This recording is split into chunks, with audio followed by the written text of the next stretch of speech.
Okay, ladies and gentlemen, we have a little announcement to make. Unfortunately, our IT is having problems with our live feed for our video camera. It will be recorded, but it will not be broadcast as live, but will be put on the website once we complete our meeting tonight. So bear with us on that. Little gremlin got us. We're going to go back to public comment. Is there anybody wishing to speak on the agendized item? Not me.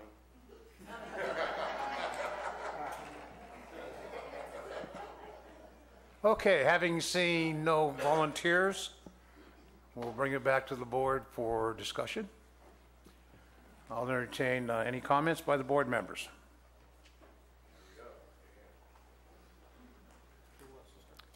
Whose light's on besides mine? Sure. Supervisor Garamendi. Everyone knows I love to ask questions. My first question is to, and thank you everybody for your comments. They really were passionate, and there's a lot of good information, and thank you all for sticking around this late at night. I'm sure if you're like me and you start early in the morning, it's getting pretty late. So, Tim, let me ask a question. How much tax money has been collected so far? Sorry, let me. This is the cannabis Measure C tax. So the property, the tax bills, I should say, I'm sorry, it's late. The tax bills went out the week of the 15th. At this point, this would be as of Friday, we have collected $618,000 in the cannabis tax funds. What was billed out was a total of $8.4 million, and that was the first installment. Thank you. So I'll answer my question. So when we talk about the $8.4 million that we billed out, that's for the first half of the year. That's correct. Okay, so 16.8. And this number excludes any sales tax that might be coming in because we can't really measure how that's directly related to cannabis, correct? Sales tax for By cannabis? soil growth. Yeah. Got it. You're working on our budget as we get ready for this upcoming budget meetings that's happened in less than 2 weeks. How are we doing? When I read the September memo from the last board from 2016, it struck me as there was a structural deficit. Do you happen to have that number? The structural deficit from last year? Well, we used one-time funds to balance our budget last year. Teeter funds as well as salary savings. I believe the board used somewhere around $3.5 million in teeter funds last year to close the budget shortfall.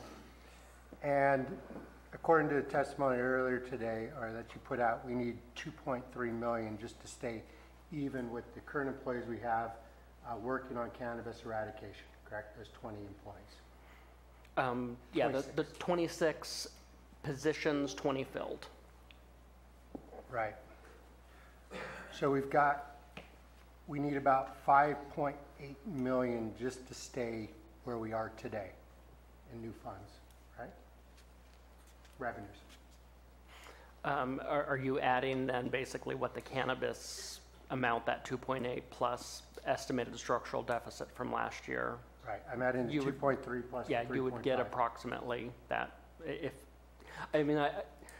Obviously that's holding everything else constant, whereas other revenues increase, and so I hesitate to put that number out per se, but based on that math, yes.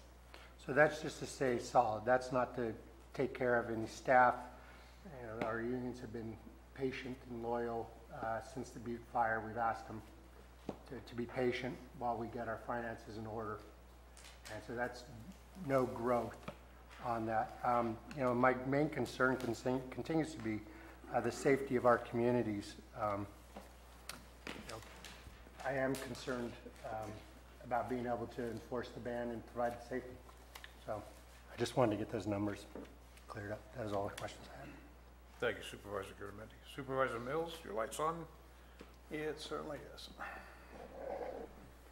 It's interesting with the number of people who spoke tonight. I want to thank every one of you for your informative comments. I'm sure that a lot of it is based upon what you know and the passion that you have for what you'd like to see accomplished here. My district only had 5 people speak, and I represent probably about 3,700 to 4,000 voters. So I still have to go back to the district that I represent.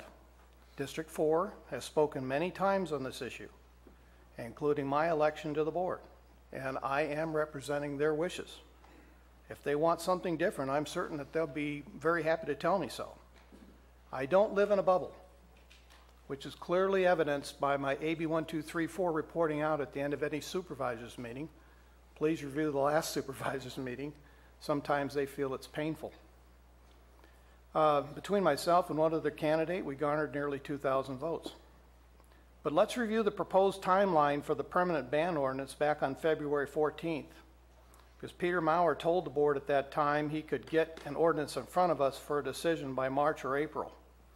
You'd have to see the board video for this report. 1 month later, staff, including council, advised the board we would needed to include an already created and paid for EAR, which was built for an entirely different ordinance, into this project, and suggested extending the timeline for the adoption of the ban ordinance to May or June, which created a delay. The claim was it would add defensibility to our ordinance. In January 31st meeting, I stated that I had been talking with staff since August and September of 2016 about the options if the UO was not extended and a possible ban created, so this shouldn't be a mad scramble trying to put something in place. Council further stated in that meeting the draft ordinance could be prepared for processing middle of March and back to the board the end of March. By the way, that's at 4 hours, 28 minutes, 24 seconds in. I stated in that meeting I don't want to see this UO live any longer than it has to. And Diane, our wonderful assistant here, immediately was looking for clarifications. Peter said 2 months to bring the ordinance back. Council affirmed in that meeting if a permanent ordinance were adopted and effective in 3 or 4 months' time. On February 14th, 3 supervisors, for those that want to go back and review it, initially voted not to extend the UO as it was worded, which created a second motion after some discussion from Supervisor Tofinelli trying to figure out how to make the extension palatable enough to gain the 4 votes needed to extend it. Supervisor Tofinelli made a statement at that time, quote, "I do not want staff to think they can take their time," unquote. My vote was predicated on removing the wording, the language of 1-year extension from that statement to send a clear signal to staff that they were directed to move the process quickly in putting a permanent ordinance together. And in that meeting, Supervisor Clapp was clear in only wanting a 2-month extension. At the Planning Commission meeting a few days ago, Peter reported a revised schedule was to have the ban ordinance before the Planning Commission in late July, early August. It's in the second video, 1 hour, 35 and 18 seconds in. And that there have been requests to extend the comment period an additional 30 days, but that would take board action and further delay the final adoption. That would place the ordinance before this board in September with a final adoption in October. Well, this is a completely different timeline than March or April than was originally presented to the board. And we were making our decision on whether to extend that urgency ordinance or include an EIR based upon the information that was given to us. Staff has now successfully delayed this ban ordinance 6 months longer than originally proposed, and it will allow another grow season while my rural communities tell me they continue to live in fear, outright intimidation, gunfire, objects placed in to disable vehicles placed in public roadways, noxious odors, as many growers have now realized that we are now tigers with no teeth to enforce even our most basic county rules, such as travel trailers parked for extended periods on property with no approved sewer or required permits. At the last frog jump, I listened to the tearful elderly people now trapped in their homes, surrounded by grows, fearful of their neighbors and the guard dogs, generators running at all hours, with residences that are difficult to sell. When you add into the discussion the children, as I had long conversations with teachers and school administrators in our county, it's heartbreaking knowing we could have moved quickly to end this uncontrolled antisocial behavior, but we chose not to. I was warned by my campaign staff during the election The county staff would do everything possible to delay the creation of a permanent ban ordinance as close as possible to a full year.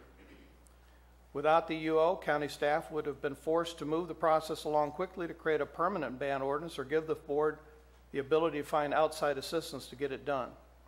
Other counties, and I give you Yuba County as an example, have not played as long with the creation of their ordinances, so I have to believe to some degree that there's some effort on the part of our staff to delay this decision out as long as possible, because I've heard the excuses of lack of personnel, lack of time, and lack of money, and I've heard those three excuses repeatedly. I'm having serious reservations about the staff's ability to deliver projects and timelines they propose.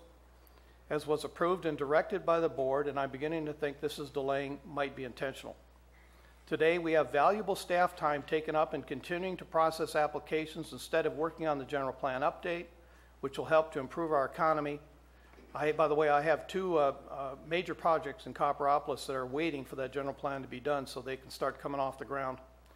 And other services while these delays continue. The best example is we're now 9 months after the June 30th, 2016 deadline, and the majority of the applications that were presented have not been fully acted on. When staff knew they were incapable of processing the volume of applications back in June of 2016, remember it was 727, 737 commercial, they were expecting 220, 230. And they did not come before the previous board or the new board to hire up the needed horsepower to be timely in completing the task of processing applications. To this point, there was no required timeline for the planning to complete the application process as approved or denied in the urgency ordinance. The same point applies to the creation of the ban ordinance. If staff did not feel they had the ability to quickly deliver as directed, then they could have easily have come to the board for assistance. They did not. I believe the board's direction from 3 supervisors on January 31st was very clear as to what they were wanting done and that it be done quickly. If this requires a closed session discussion on employee performance, then I would ask to please make it so. I was on campus the last day of submitting applications. In fact, I was back down over in the corner right here looking in the doorway. And there were several executive decisions made by our planning director and council not expressly authorized or approved by the urgency ordinance.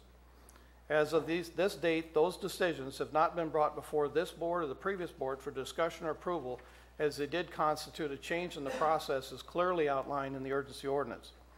Examples would be turn in your application now and we'll take your money later. Taking commercial grow applications after the deadline.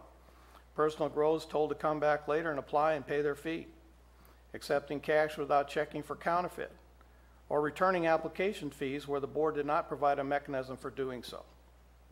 Further back on January 31st, I asked for a complete cost accounting. This is where I was going to with what people were questioning. Going back 5 years, look at the first meeting, part 2, 1 hour, 30 minutes, 20 seconds in, to include all agencies that have been impacted, such as fire, water, roads, schools, welfare, HHS, property values.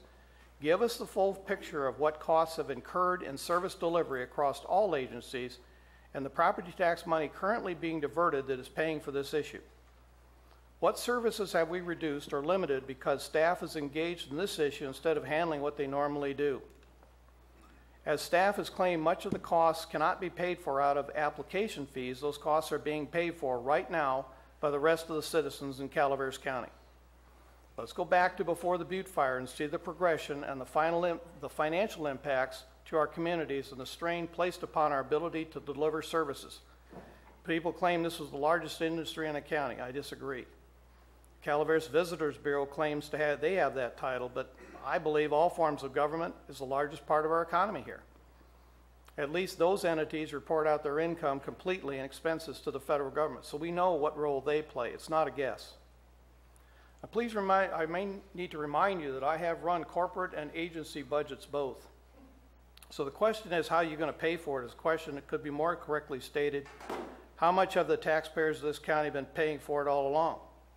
I don't see a single department, district, organization, or agency providing public services in Calaveras County that has not been financially impacted in some way to handle this issue. The question is, how much and for how long have they been impacted? And I think that question needs to be answered first. Please remember that budgets are driven by priorities. We will be sure funds are in place to take care of what's important if that becomes the priority. It's not a matter of the dollars. It's a matter of where are we going to use the dollars and what is the priority-based budget that we're going to drive for it. The true cost of compliance has not been vetted out as to its effect on budgets of various departments and agencies. The focus should not be on continuing to take money for our taxpayers to perform these services. The money needs to come from those that are not in compliance with our codes. They should bear the full cost of their decisions not to comply. The strain on resources is deteriorating our quality of life here. We've just been unwilling to look at the costs. Additionally, I need to remind you that I did take the time when I was at CCWD to talk to the water boards, and I have the cards of Yvonne West, Griffin Pereira, and Trey Sherrill right in front of me. They're the ones that admitted to me, and you go back to the CCWD meetings in April of last year, where they admitted in front of that board that they were incapable of performing the inspections and the enforcement that was needed. I had an opportunity to talk to our fish and wildlife people here in Calaveras County, and they're told not to touch it. Additionally, we're going to be sending out our second-year bills to those commercial grows that have been permitted, but I question what about the billing of those that applied but have not yet been processed? Or do they get a free ride due to our inability to perform this basic work, the way the wording of the UO is written? Number one, I will not agree to an extension of the ER comment period. I think the board needs to set a clear date as to when this ordinance is going to be done. I think the board clearly stated in February no options would be discussed. Number four, the board's direction was clear to staff and clear to all members of this board, as those are now the wishes of the board and it has spoken on this matter. All employees of this county have been given direction by this decision. We do not operate as 5 separate supervisors when there's an agreement made. We operate as a unified board to coalesce around the direction that at least 3 of us have made. Again, and this is the 3rd time I'm asking for it, I asked for a full and complete cost analysis. I started that on January 31st, and this has not been done, and it needs to be. I did not hear other board members agreeing that they wanted this information, and I believe that it's important enough that they need to have that as part of their decision at this time. Lastly, I think 17.91 option K is a problem. There are no dispensaries in our neighboring counties, probably for a reason. But it's something that was said to me by a supervisor in another county, that in the hallowed halls of RCRC and CSAC, we are considered one of the most dysfunctional counties in California and one to be avoided. That is our reputation, ladies and gentlemen, and I want to turn that around. Thank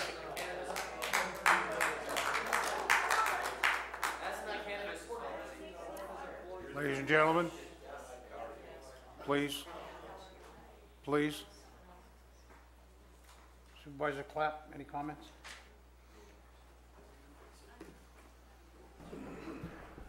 I couldn't agree more on what I just heard. Because I like those people there. I like them out of my county. I don't want them living here. I've been nothing but insulted by people here.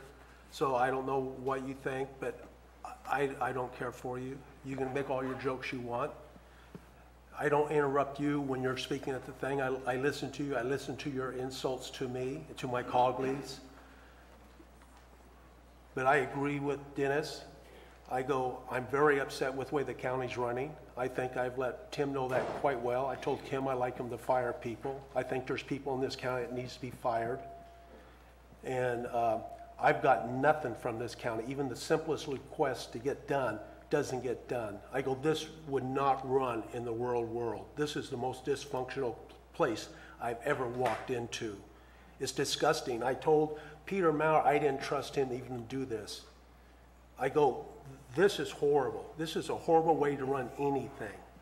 And here we are again. I'm sitting here at 11:30. I should be in the Bay Area. I mean, it's disgusting. And that's all I got to say. Supervisor Tofinelli?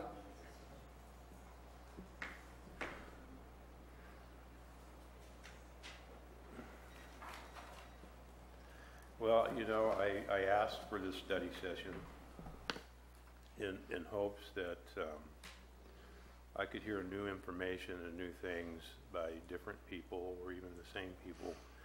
And as I sat here tonight, from even both sides. I hear the same thing over and over.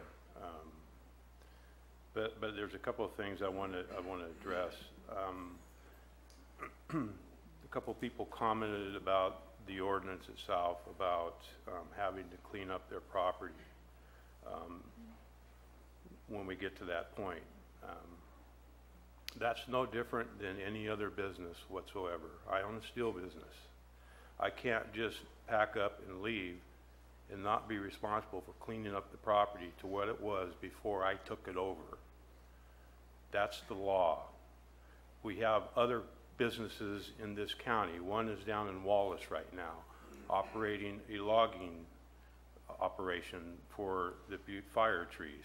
He is required, it's in his contract, absolutely required for him to put that lot back the way it was when he vacates it, or he will be responsible for it. So this is nothing any different than anything going on anywhere else as a requirement that you have to put the land back to where it was before you did your operations. That's just a simple requirement, and you can call it regulations if you want, or laws, or whatever you want. The grower side is always talking about regulations. I've been sitting in here since January. We've talked about since January 31st a ban.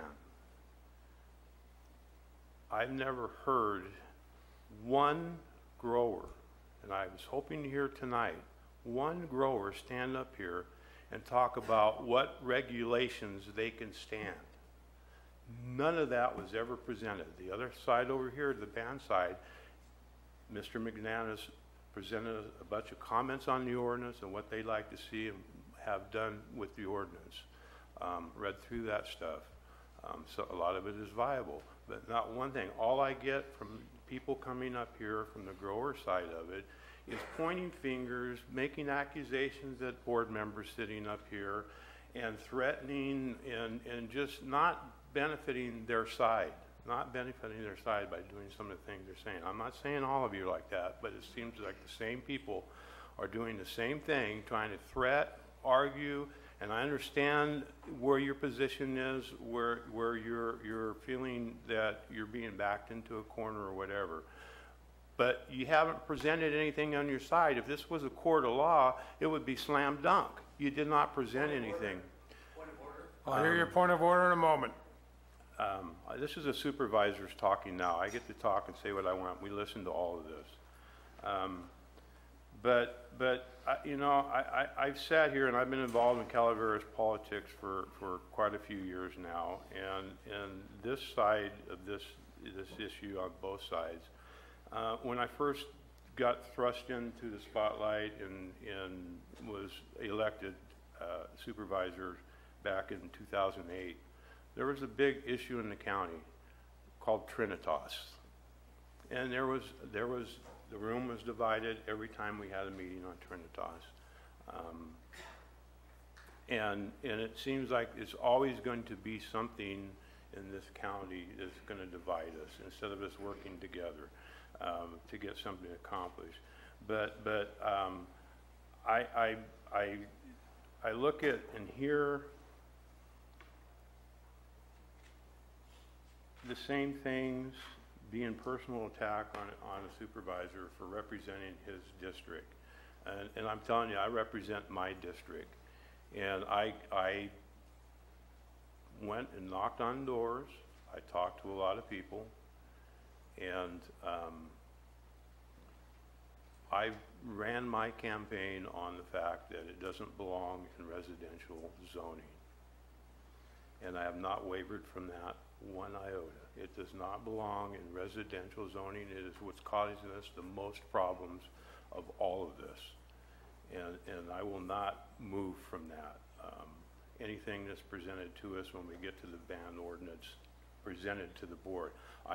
This is the first time I heard tonight from Mr. Mills about the delay in this coming to the board. I had a conversation with the CAO today, earlier in the day. I got here about 3:30, quarter after 3:30, and had a conversation with him, and he didn't even present to me that there was going to be this delay. into sometime in July and August. I assumed that it was going down the path that it was being taken, and I know the 45-day period is up on June 14th, I believe it is, or 15th.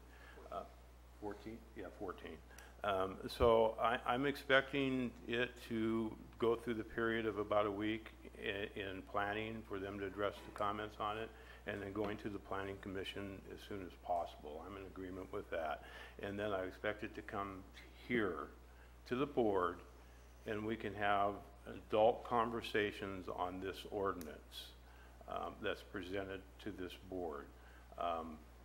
If you have another 14 days, today's the 30th, it's going to be the 31st here in about 20 minutes, 25 minutes, 30 minutes, to present your comments on that ordinance. That's the American way. That's the way the system works.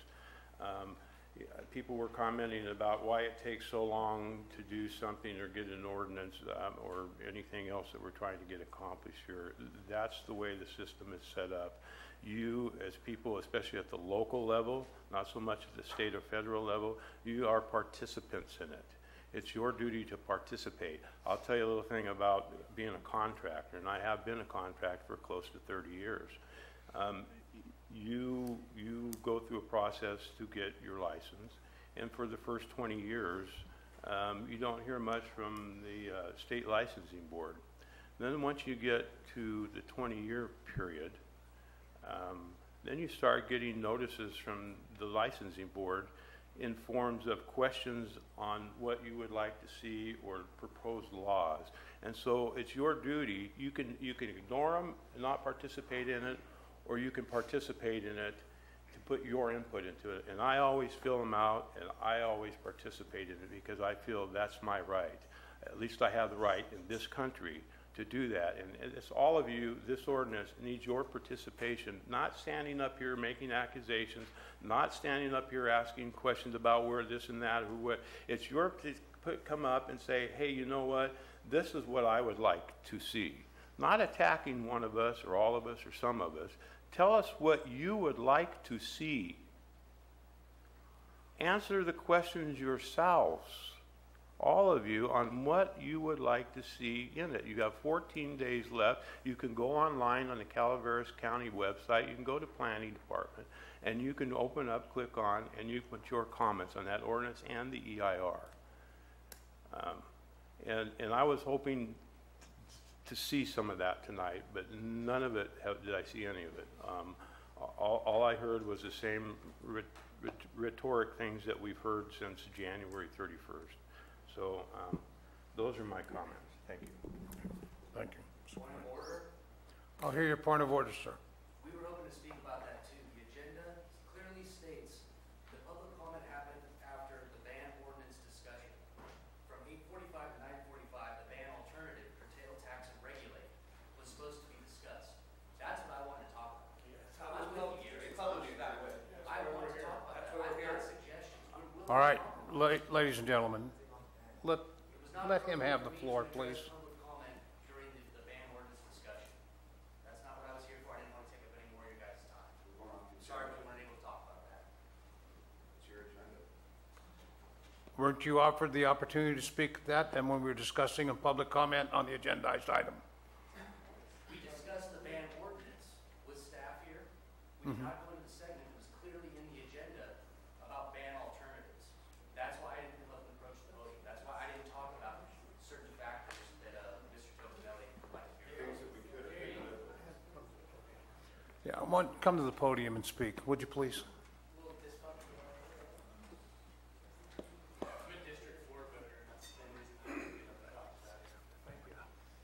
Mark Bolger, Mountain Ranch. I'm simply going off the agenda that I got offline. Ban alternative. We didn't have that discussion. Curtail, tax, or regulate. It wasn't pertinent for me to sit up here and talk about, which it's not a scorched earth ban. Let me clarify that, Supervisor Garamendi. It's the nuclear option. I mean, this ban ordinance it's not worth talking about. As a business owner, as a farmer here, I'm not going to talk about that. I'll gladly talk about a ban alternative, and I would love to give some suggestions. but we weren't given that opportunity. If we're going to have another study session, I'll be here, gladly. And I'm happy to talk anytime. The agenda was set up listing the items to be discussed during the public comment and here on the board, and I haven't made my comments yet. But, Mr. Folger, you are correct. We have not discussed the alternatives, and it is listed in the agenda. There's lots of compromise we're willing to make. So, counsel? Thank you. Counsel, can you comment on this issue? Both of you? Yes.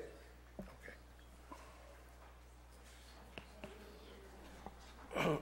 You got to give the people what they want. So if you're going to start doing it at 11:30 at night, you can, or you could move it to another, continue the meeting. We're all here, folks. What do you think? I think we ought to do it while we're here. Point of order, sir. May I just bring up one matter? Oh, you're your point of order. During the presentation of staff, nothing was said about the draft permanent ordinance from 15 months ago. Not one word about that. And we all want to discuss that. And we need an opportunity to discuss the ordinance that the EIR was done on. The EIR was not done on a ban. That was slipped in later. We need to talk about the February 2016 draft regulatory ordinance. We need to have that conversation. I agree fully with Mr. Tofinelli that we need to talk about the whole thing. We didn't even consider the ordinance that the EIR is being done on. We only talked about the ban. So it'd be great if we can have a continuance. Let's talk about solutions and compromising. And I would love to hear staff discuss that ordinance and where we stand with it and what's possible and so forth. Thank you, sir. Thank you. Point of order. I'll hear your point of order. Bill McManus, while we're going through the agenda, if you look at the agenda packet, right at the end it says if this thing continues past 11 o'clock, this meeting will be adjourned and public comments will be taken up at a later meeting. We're well after 11 o'clock. Thank you. That's right, Mr. McManus, and the chair has that option of continuing this meeting or making another one. That sorry, wasn't what? a question. Are you I didn't addressing need your me, sir? comment. We have the option of continuing or not even hearing it, and I'll make that decision momentarily. Okay. Thank you. I was just repeating what was in the I understand. packet. I got a copy right here. We did announce that we were going to cut off at 11 o'clock, but we went over, and it's public comment. It takes time, folks. Everybody gets their fair opportunity. And I believe you are correct. We did not discuss that issue. And I would poll the board for a continuance or continue this meeting now. I would like to make a statement, but different than. Your light's on poll. first. Go ahead. It's not a direct response to your question. Okay. Polling. Supervisor Tofinelli, you're first. Polling the board to continue at a later date or continue now? I think we need to give staff a break. They've had a very long day, so I'm in favor of continuing. Okay. Supervisor Clapp? Yeah, I think it's very unfair because most people in my districts are elderly and they were upset that it was coming late anyway, so. Supervisor Mills? I like to still have it earlier, not late. I think staff needs to be considered here, and I would defer. Okay. Supervisor Garamendi? I could keep going, but we could call it a day. I would concur of scheduling another time. But I would like to. Have fresh minds and If I may, Mr. Chairman, go before we right adjourn, ahead, Supervisor Garamendi. you know, I do think that there's an opportunity, and I want, as we go home, I want the board to think about what kind of a compromise could be reached. I believe that there is a compromise, or as some of our public have said, there are alternatives, there's a third way, we can do this. But I want to take issue with one of the statements that was made by Supervisor Clapp. I do not think that this county is disgusting, nor do I think the people are disgusting. I think we are hardworking people and we can figure this out if we work together. I don't think we take our toys and go home, and I take great offense to that. I also take offense to any comment about the staff. We have a lot of really hard-working staff here in this county. And they have been patient with this government as we've gone through, as we've recovered from the fire. As we worked in the fire, we saw them, our staff, we are a small county. These are our friends, these are our neighbors, these are our family. And we see them all the time, and I just take great offense at attacking them. And I think we also need to think about, Supervisor Mills, you mentioned it's a priority question. We don't need more money, we need to choose what we're going to fund. You know, so what are we going to do? We're going to cut our libraries, we're going to cut our health and human services, our roads, Meals on Wheels for senior citizens? What is our priority? Obviously, we have the priority of trying to get rid of illegal activities and growers, but at what price to our community? There's a balance and there's alternatives that can come up, and I hope that as we adjourn, we cool off and we come back and we get to the work of trying to figure out how we do it. And if you want to tell me what are the priorities, where we're going to come up with $5.8 million, I'd love to see it, because our whole general fund is only 40. That's all I got to say. Say, I'll let you wanted to comment. I was just going to ask the clerk in terms of timing for when the the continuation session might be. My concern being, as we know, budget hearings are beginning on June 13th. We also know that based on the 45-day period, June 14th. So I don't know if we want to look at trying to do a special session next week, if that is doable for the board, for the clerk. I'm just concerned about timing from the budget hearings and also the 45-day comment period. Okay. Madam Clerk? So the way that I see it is that we are continuing this meeting. So there isn't going to be agenda preparation, so we would only need to call a special meeting with the 24-hour notice. Is that correct, Council? Yes, and we have a closed session on Tuesday, too. So if you wanted to slot it into Tuesday's calendar, that seems like a good opportunity. Do we have any idea what our agenda looks like for Tuesday's meeting? Are we talking about Tuesday the 13th? Oh, it's an open. Or are we talking about? Oh, it's an open meeting. It's an open day. Yeah, I didn't know anything about that. Yeah, she doesn't know about that. Oh, okay. Yeah, we have special closed sessions, but after that, can we continue this meeting then? Of course we can. Of course we Can can. that But happen remember, you're continuing the study session only. So Study session only. But you have to close out this meeting. That is You have to correct. close out this meeting by making the No, conclusory it'll be a comments. continuance of this meeting. We are not closing out this meeting until we have that specific issue addressed on the agenda. So we are talking about next Tuesday, June 6th. At what time? I think it's going to take 10 o'clock. We didn't make a decision on the timing of the closed session, so we Right. can do that right now. We can do the closed session at 8 and come in here at 9. Closed session will take 2 hours, 1 hour, do we know? An estimate? That one won't take very long, an hour, most, at most. How about 10 o'clock? Give it 2 hours in case we go over. Something sounds good like that? Chair. Okay, so Staff. just to confirm, we're talking about next Tuesday, June 6th. Closed session is going to start at 8 o'clock in the morning. That's right. And the rest of the study session conversation is going to happen at 10 o'clock That is correct. here in the board chambers. That's proposed now. Staff, will you be able to attend that meeting?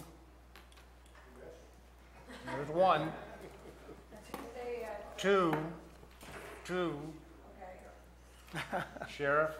I'll be there. My replacement starts on Monday, so it's up to him. You gonna charge us? Okay. I think the agreement was Thank you you, would Mr. still be Brown. here.